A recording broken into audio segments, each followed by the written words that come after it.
रुक जा छोरे।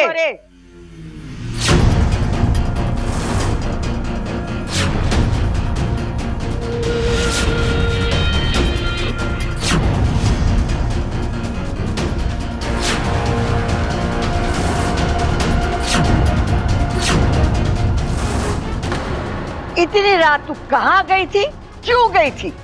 मैं थारे से कुछ ना पूछूंगी, क्योंकि मुझे पता है तुम्हारे से सच ना बोली।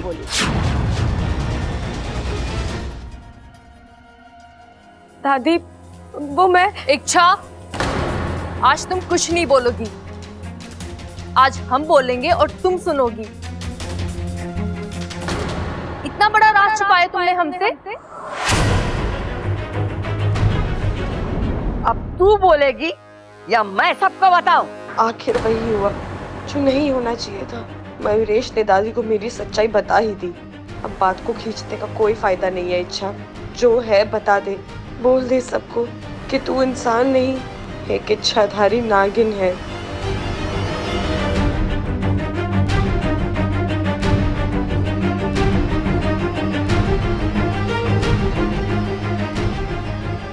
दादी, मैं मानती हूँ मैंने अपना एक राज आप लोगों से छुपाया, लेकिन यकीन मानिए इसके पीछे मेरा इरादा गलत नहीं था। मैं हमेशा से आप लोगों को सच बताना चाहती थी, लेकिन डरती थी कि कहीं आप लोग मुझे गलत समझकर। दादी, बहुत प्यार करती हूँ मैं आप लोगों से। किसी भी कीमत पर आप लोगों से अलग नहीं होना चाहती थी, बस इसीलिए। लेकिन ठीक है, अब आप लोगों को पता चल ही गया है तो मैं। इसमें छिपाने वाली बात क्या है? काली माँ के दर्शन करना कोई अपराध थोड़ा। हाँ, मानता हूं कि ऐसे आधी रात को जाना थोड़ा अजीब लगता है, लेकिन ये तो तुम्हारे व्रत का हिस्सा है।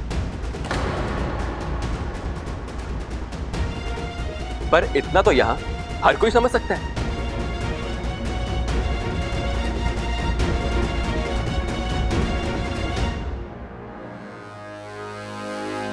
छोरी, तू ये व्रत इस घर की खुशहाली और सलामती के लिए कर रही है ना? दादी, वो मैं अच्छा, अब बोल भी दो। वैसे भी दादी जी को मैं सारी बातें बता चुका हूं, लेकिन देखो, मुझे माफ कर दो। मैंने तुम्हारा ये राज सबके सामने खोल दिया।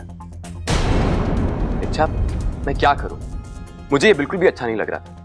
तुम घर वालों के लिए इतना कुछ कर रही हो, उन्हें पता तो चलना चाहिए। तुम ये सब। अच्छा, मैं जानता हूं कि अब तुम क्या पूछोगी। यही ना कि ये सब मैं कैसे जानता हूं। वो क्या हुआ कि आधी रात को मेरी नींद खुली और मैंने तुम्हें अकेले जाते हुए देखा। मुझे तुम्हारी चिंता हुई और मैं तुम्हारा पीछा किया, और फिर ये देखा कि तुम। छोरा, तेरा लाख लाख शुक्र है आज तू ना होता ना तो हम तो समझ ही नहीं पाते कि इच्छा क्या है। दादी जी, अब आप चिंता मत। अब से मैं भी तो इस घर का सदस्य हूं ना। आज के बाद इच्छा आपसे जब जब जो छिपाएगी ना, वो मैं खुद आके आपको बताऊंगा।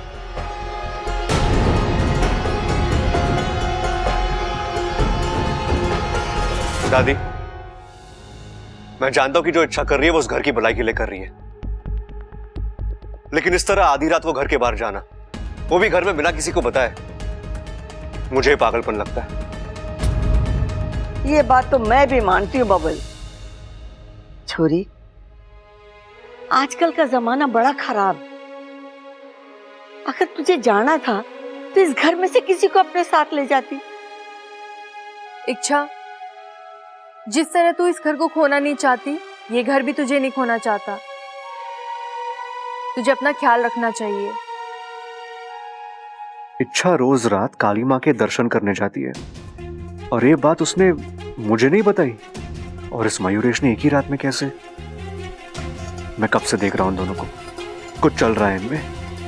लेकिन दो अनजान लोगों के बीच में ऐसा क्या हो सकता है जो। दादी जी, भाभी जी, आप लोग फिक्र मत कीजिए। कल से इच्छा को मां काली के मंदिर मैं लेके जाऊंगा। कल से उसकी सुरक्षा की जिम्मेदारी मेरी। कोई जरूरत नहीं है। हाँ? दादी, मेरा मतलब है कि अगर इच्छा को किसी के साथ जाना ही है तो घर का कोई सदस्य भी तो जा सकता है। दादी, घर में इतने सारे लोग हैं, हम क्यों किसी अनजान आदमी के साथ? अरे मयूरेश अनजान ना है। अगर वो इच्छा के साथ बाहर जाएगा तो तुम्हारी तो चिंता ही खत्म हो जाएगी। अब चलो सब सो जाओ, घनी रात हो गई है।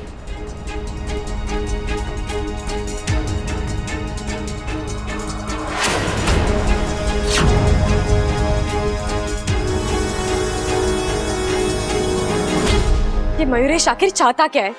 मुझे तो लगा वो मुझसे नाराज होगा, घर वालों को मेरी सच्चाई बताकर मुझसे बदला लेगा, लेकिन उसने तो मुझे बचा लिया।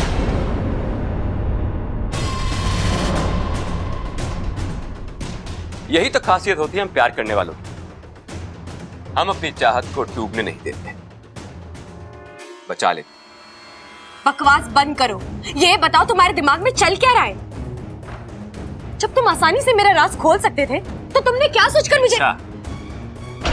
एक ये हमारी शादी ही है जो घर वालों के सामने तुम्हारी सच्चाई बताने से मुझे रोक रही है। वैसे एक बात कहूं, मुझे बहुत ही तरस आता तुम्हारे घर वालों पे। बेचारे कितना प्यार करते हैं तुमसे। जिस दिन तुम्हारी सच्चाई उनके सामने आई वो बर्दाश्त नहीं कर पाए, सदमे से मर जाएंगे। अच्छा, तुम्हारा राज खुलते ही कहर ढा देगा, इसलिए मेरी मानो, इस राज को राज ही रहे। मुझसे शादी।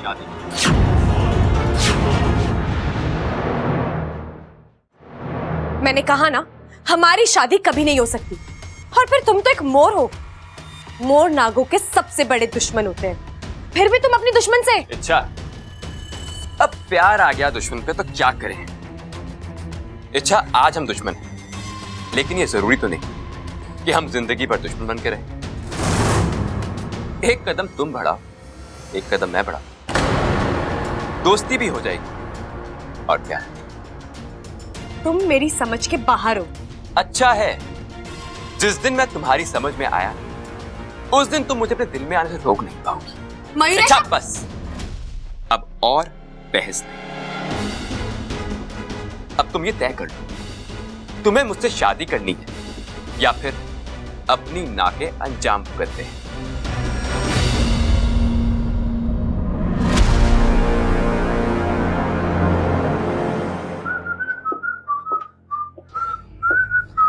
एक बार कही हुई बात तुम्हें समझ में नहीं आती क्या? मैं समझा नहीं। मैंने तुम्हें इच्छा के कमरे में जाने से मना किया था। इच्छा से क्या रिश्ता है तुम्हारा? और किस अधिकार से रोक रहे हो मुझे? जिस घर में वो रहती है उस घर का छोटा बेटा हूं मैं। अच्छा, लेकिन इसी घर की सबसे बड़ी सदस्य ने, दादी जी ने, मुझे इच्छा के साथ घूमने के, उससे बात करने के अधिकार दिए। तो मुझे नहीं लगता कि मुझे अपनी होने वाली पत्नी से मिलने के लिए तुम्हारी इजाजत की जरूरत है। होने वाले पति और पति होने में बहुत फर्क होता है। होता हो, जब मुझे दिक्कत है, इच्छा को दिक्कत नहीं, तुम्हें क्या दिक्कत है? इच्छा से दूर रहोगे, समझे? क्या तकलीफ है? जब देखो मेरे और इच्छा के भी जाता रहता है। वो लगती क्या है तेरी?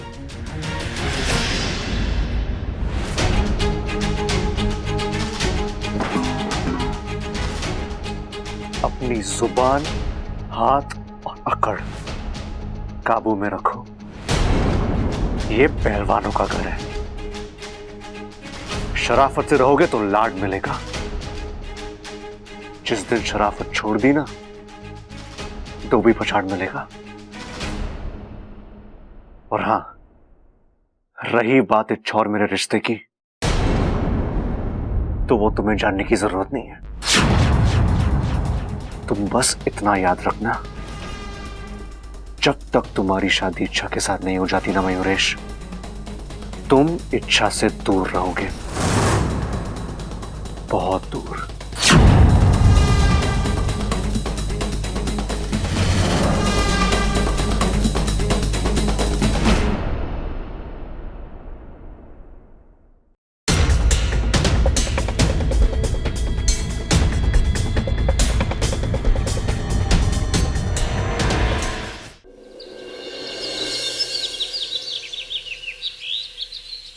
नहीं वाकू, मयूरेश को इस तरह काबू में करना नामुमकिन है। मतलब? जब अगवंश हमारे सर पर चढ़कर बोल रहा था तब हमने क्या किया था, याद कर। उसकी पूरी कुंडली निकालकर। बिल्कुल सही पकड़ा तूने वाकू। हमें मयूरेश की कुंडली निकालनी होगी। वो कहां से आया है, क्यों आया है, वो चाहता क्या है, उसकी शक्तियां क्या है, कमजोरियां क्या है, हमें सब कुछ पता करना होगा, तभी तो जाकर हम उससे लड़ पाएंगे। इच्छा, तुम्हें लगता है उसे भी विष्णैनी ने यहाँ? नहीं वाकू, पहली मुलाकात में उसने मुझसे कहा था कि वो मेरी हर समस्या का हल बन सकता है, मुझे विशैलगढ़ से बचा सकता है। अगर वो खुद विशैलगढ़ से आया होता तो मुझे विष्णैनी से बचाने की बात क्यों करता?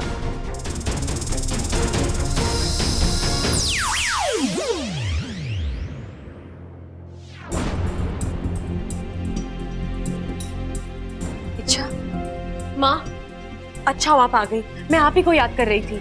बेटी की जरूरत माँ को बतानी नहीं पड़ती, माँ खुद ही भांप लेती है। तू मयूरेश को लेकर परेशान है ना? हाँ माँ, मुझे मयूरेश के बारे में सब कुछ पता करना है, लेकिन समझ में नहीं आ रहा कैसे करूं। इच्छा, एक रास्ता है। अगर हमें किसी तरह मयूरेश का मोरपंख मिल जाए तो उसके जरिए हम उसकी कुंडली निकाल सकते हैं। लेकिन इसके लिए तो उसे फिर एक बार मोर बनाना पड़ेगा, और ये करना बिल्कुल आसान नहीं होगा। आसान नहीं है, लेकिन असंभव भी नहीं है वाकू। तू एक बात बता, मोर की सबसे बड़ी कमजोरी क्या है? अभी मैंने किसी मोर से तो पूछा नहीं। बाकू भैया, मोर से पूछने की क्या जरूरत है, सारी दुनिया जानती है मोर की सबसे बड़ी कमजोरी है बारिश। हाँ बिल्कुल, और जब बारिश होती है तो वो बावला बनकर नाचने लगता है। और जब वो बावला होकर नाचने लगता है, एक आध पंख तो गिर जाता होगा। लेकिन बारिश तो 2-3 महीने बाद आएगी। अगर बेमौसम की बरसात हो जाए तो? अगर मगर की बातों से कुछ नहीं होगा। हम बाकी सब कुछ कर सकते हैं, लेकिन ये बारिश नहीं करवा सकते। करवा सकते हैं।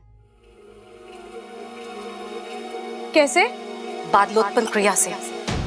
माँ, ये बादलोत्पन्न क्रिया क्या होती है? अपने दोनों हाथों में पानी लेकर तपते हुए अंगारों और सुलगती हुई आग के बीच में खड़े होकर मेघा मंत्र का उच्चारण करना होता है, जिससे बादल आसमान में जमने लगते हैं और बारिश होती है। लेकिन ये क्रिया आसान नहीं है।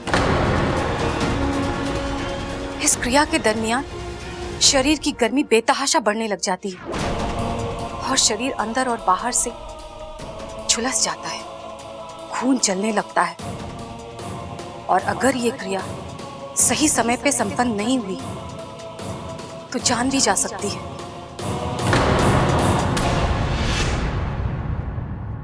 ये क्रिया ज्वाला वृष्टि वन में की जाती है। इच्छा, मैं करूंगी ये क्रिया तेरी खातिर। हम बिन मौसम बारिश करवाएंगे और मयूरेश से उसका पंख हासिल करके रहेंगे। बिल्कुल सही कहा आपने माँ, हम मयूरेश का पंख लेकर ही रहेंगे, लेकिन ये बादलोत्पन्न क्रिया आप नहीं, मैं करूंगी। नहीं इच्छा, तू माँ, ये मेरी लड़ाई है। आप मुझे आशीर्वाद दे सकती हो, मेरी शक्ति बढ़ा सकती हो, लेकिन मैदान में तो मुझे ही उतरना है। नहीं इच्छा, तू जिद मत कर। मैं तेरी जान खतरे में डालकर। माँ, आपको मेरी कसम है।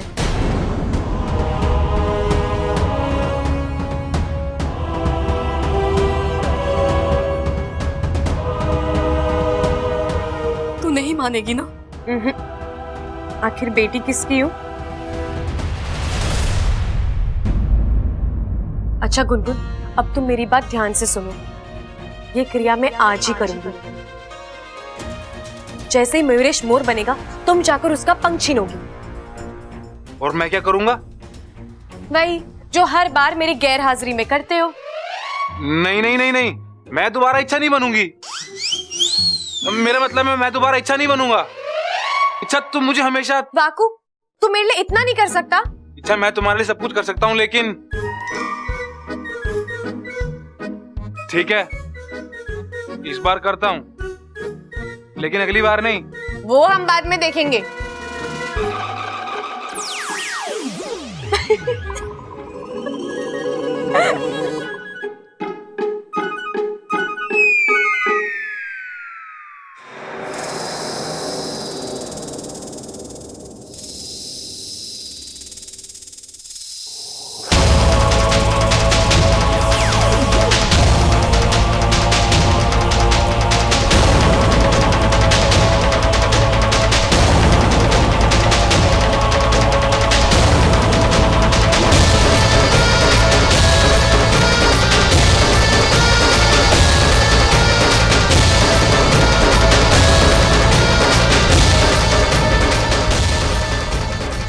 देना कुंभीदेव, शक्ति देना। जो बादलोत्पन्न क्रिया मैं करने जा रही हूँ, उसमें मुझे कामयाबी देना।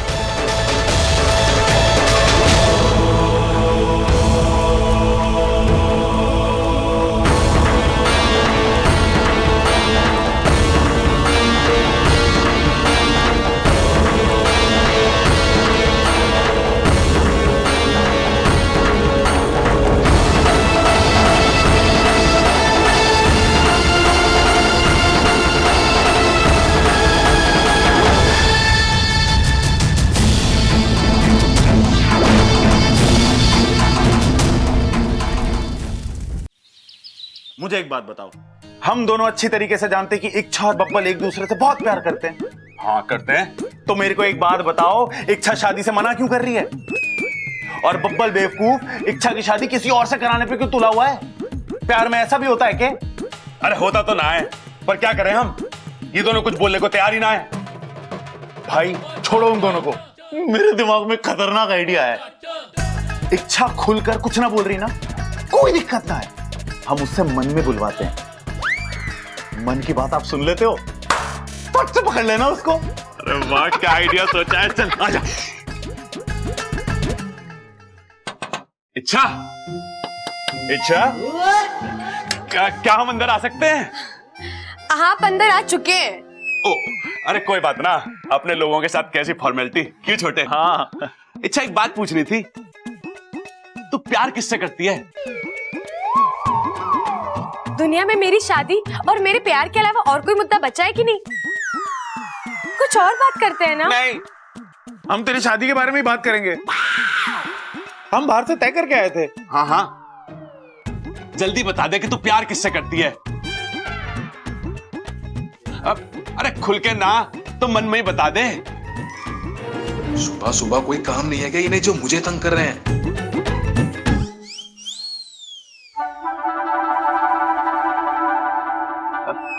कुछ ना सुनाई दे रहा, तकनीकी खराबी होगी भैया। इच्छा तू मन में बोल रही है ना? हाँ हाँ हाँ। तो थोड़ा ऊंचा बोलना, ऊंचा बोल। मन की आवाज छोटी बड़ी नहीं होती बेवकूफों। अरे जोर से बोल इच्छा, वैसे भी मैं मन की बात थोड़ी ना सुन सकता हूँ। अरे तू खुल के बोल कि मैं बब्बल से प्यार करती हूँ, उससे शादी करना चाहती हूँ। भैया, अरे मुझे भैया क्यों बुला रहे हो आप? ये क्या हो रहा है? क्या हो रहा है? कुछ नहीं, हम तो बस ऐसी बात। भैया, जब एक दिल से कोई बात नहीं कहना चाहती, तो फिर आप क्यों इस पर जबरदस्ती कर रहे हैं? अरे ना छोटे, आदमी ऊपर से कुछ और बोलता है और दिल में कुछ और बोलता है। मैं तो बस दिल की बात। कोई जरूरत नहीं है, दिल में अगर प्यार होता है तो वो जुबान पर आ ही जाता है। मैंने एक किस्सा खत्म कर दिया है भैया, आप भी खत्म कर दीजिए। चलिए।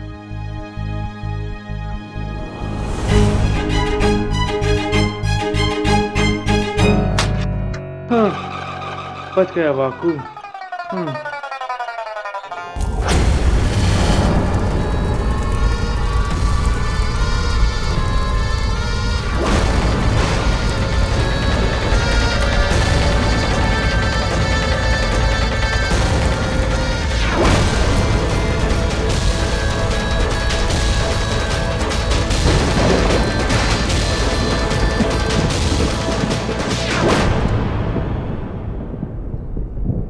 अरे बादल गरज रहे, आवाज तो वही है, लेकिन वही बारिश के मौसम में 4 महीने बाकी, फिर अचानक।